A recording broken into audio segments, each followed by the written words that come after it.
We're back with more Tapped Out with Brendan Tobin and Sean Levine on the BetQL Network. Final segment on a Saturday night here on the BetQL Network with BT. It's me, the sports machine, Sean. All right, we got a good card coming up. The next pay-per-view, UFC 305. That is Israel Adesanya in the main event, taking on Dricus Plessis. We'll work our way up to the main event. Let's start with the first card on the main. Let's with the first fight on the main card. That is Walter Walker. Walter Walker. That is the younger brother of Johnny Walker, taking on Junior Tafa. It's an even money fight, minus 110. I'm not going to pretend like I'm the biggest expert on Walter Walker, but I do know that his brother, when he gets knocked out, it is quite comical. And I've come to the point where I always bet against Johnny Walker to lose by knockout, and I'm starting to make some good money on that over the years. So I feel bad saying this because he's not Johnny, he's Walter. I'm going to bet on Walter to get knocked out also. The Tafas are scary, dude. They bring hammers. Him, Justin, or Junior, whoever's stepping in last minute for the other. You know, like they just seem like they got that little, like they just came out of the womb with knockout power. I'm gonna go with Junior Tafa to get the win. No disrespect to Walter. Will Johnny be in the corner making the screen pregnant? Do you think when that's going on? Why those hips don't lie? You're not kidding. Why don't they make this a tag team matchup between Walter Walker and Johnny Walker and Junior and Justin Tafa? Like, surely David Lynn thought of this. Everybody would love it. He can't just be listening to me tonight going, damn it, I thought I really should have done that. Li Jinlong, the Leech, is back as an underdog. He's always an underdog, plus 175 against Carlos Prata at minus 225. Your early lead in that fight. I go Li Jinliang because he is boys with the great Jimmy Butler. So I will stick with the Leech because he's Heat Nation. The Leech is friends with Jimmy Butler? That's right. That's a dynamic duo that I wouldn't have thought I'd ever see. Does the Leech train down there in South Beach? No. Jimmy Butler met him in China because Jimmy Butler has Li Ning as one of his shoes. And there was a time where Li Jingliang was interviewing Jimmy Butler. And I remember just coming across a random YouTube of Jimmy Butler getting interviewed in a random gym by 3 Chinese gentlemen. And one of them happened to be the Leech, Li Jingliang. And the rest is history. That is the strangest thing I've heard the last couple of hours here on the show. Really? I would have thought for sure he trained down there and he went to a Heat game and he gave him a jersey. No, he met him in China. Who knew? Jairzinho Rozenstruik, Biggie Boy to you, BT, minus 170 against another big boy, Bam Bam, Tai Tuivasa, plus 140. We don't bet against Tai Tuivasa pretty much under any circumstances, especially as a plus 140 dog, right? Nah, I mean, like I said, he's been struggle city lately, and I think that Jairzinho Rozenstruik is a tough guy when you're suffering losses via finish. I think Biggie Boy is dangerous, and I think that if this is kind of looked like as almost a line in the sand for Tai Tuivasa, because if he doesn't win this fight, then all of a sudden you're like, all right, who are the guys that you can beat? But Rozenstruik is, man, that dude's got absolute thunder in his fists. Like he's really, really good. And I'm going to go with Biggie Boy to get the win, and I'm going to pick him by knockout. Yeah, ask the lip of Alistair Overeem how it feels about Jairzinho Rozenstruik. That's one of the nastiest things I've ever seen. Oh my God, that was obliteration.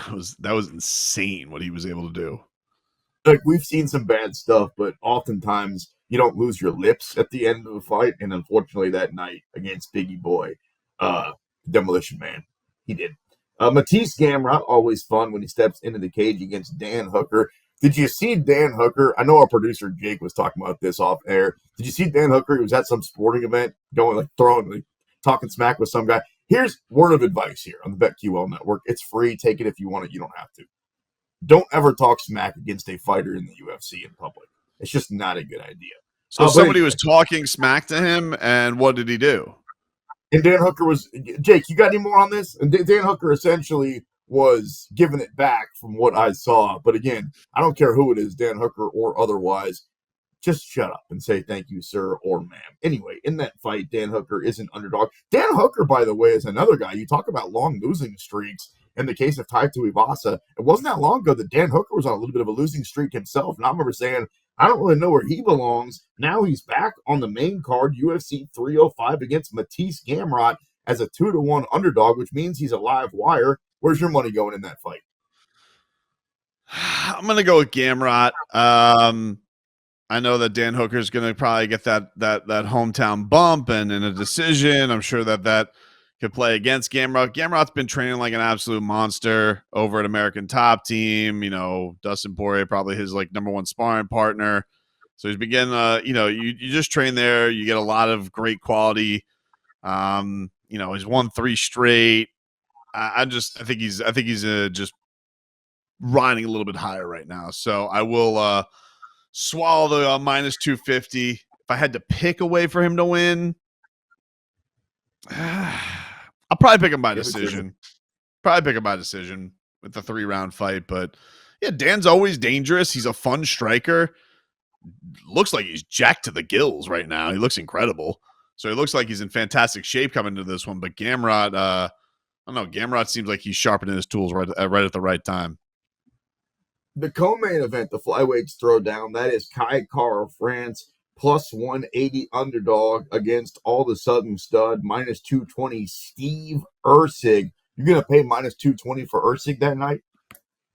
Oh, man. This is a tough one, right? Like, this is Kai Kara France feels like he has been a contender at flyweight forever. Brandon Royval. Even with his left. Yeah. I mean, like, he's been there. I think that Erceg had a great performance his last time around in trying to win the belt. It's kind of out of nowhere. But no, this is another one, man. I think the favorites got it. Like, I don't think that none of these dogs, other than my boy Lee, just because he's friends with Jimmy Butler, is really speaking to me. Which still weirds me out. I'm going to be honest with you. I like almost all the underdogs. Like Tai Tuivasa plus 140. It feels like he knows what you said, how important it is that he comes in and not just wins the fight, knocks him out, does a shoey. So I think at plus 140, you could talk me into Bam Bam. Dan Hooker at 200.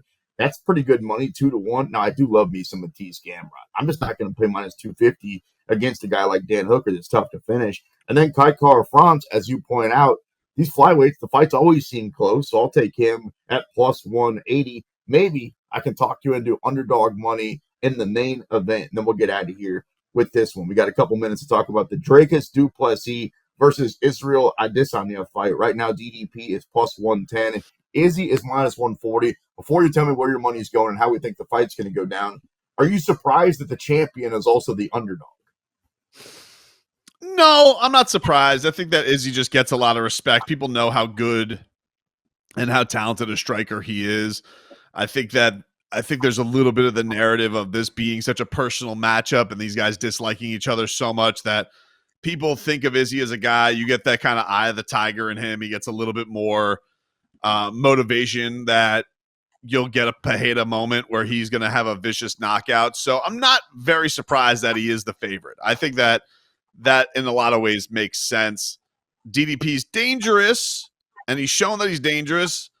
But in his last fight against Sean Strickland, he barely skated by. You know, some people think that Sean Strickland should be champion right now. So it's a close fight. Don't get me wrong. But I think that I just think with Izzy, there's so much versatility there. He's so talented. And I feel like people feel like when he gets in there, he can dictate the terms of the fight. So I think that plays into why he's the slight favorite in this one.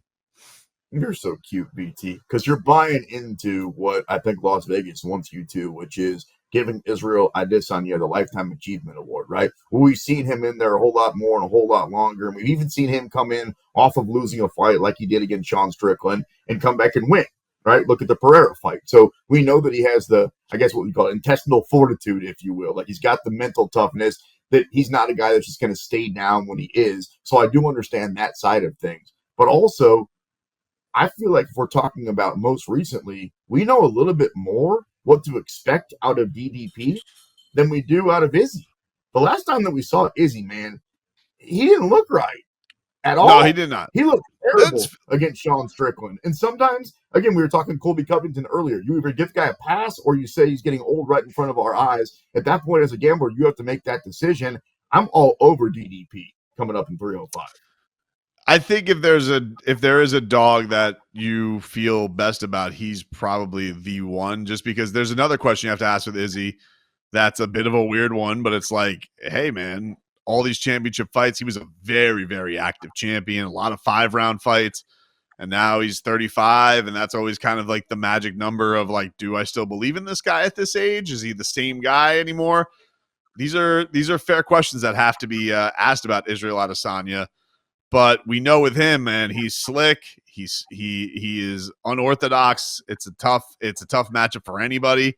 Sometimes it's mindset. How much does he want to engage in the whole thing? And we know that he's got, the ability to kick your head off or knock you out in that peekaboo ropa cage style that he's got too. So I don't know, man. This is a very, very tough fight, but I could definitely, I don't dismiss you going with DDP as a dog. I get that one for sure. Rope a cage, wouldn't it be cage a dope? Isn't that what you were looking for? Fair anyway, point. I get it. It's been 2 hours. It's a Saturday night. Listen, We've got you mix up Allens, I mix up rope a dope and cage a dope. Whatever, dude. We're both a couple of dopes. Nobody's perfect. Nobody's perfect, dude. We're definitely a couple of dopes. As is our producer, Jake Noaker. Thanks to him for helping us out, as always. Yeah, the Izzy thing is going to be a weird one, because if Izzy goes out there and wins 305 against DDP, then we're all going to pretend like nothing bad ever happened and he's still on top and he's still Stylebender. And if not, we're going to shed a tear and go, uh-oh, this is going the same way as Usman and some of the other guys that we've seen, and gals, over the last few years, right? The Joanna Jaceks, the Robbie Lawlers, the Cowboy Cerrones. When it's done, it's done. And I'm not saying that about Izzy just yet. I would never say that, but I am curious to see what he looks like that night, main event 305, as a favorite against the champion, Dracus du Plessis. For Brendan Tobin, I'm the sports machine, Sean Levine. That's it for us. Enjoy the fights tonight and make some money. We'll talk to you next week right here. It's Tapped Out on the BetQL Network. Good night.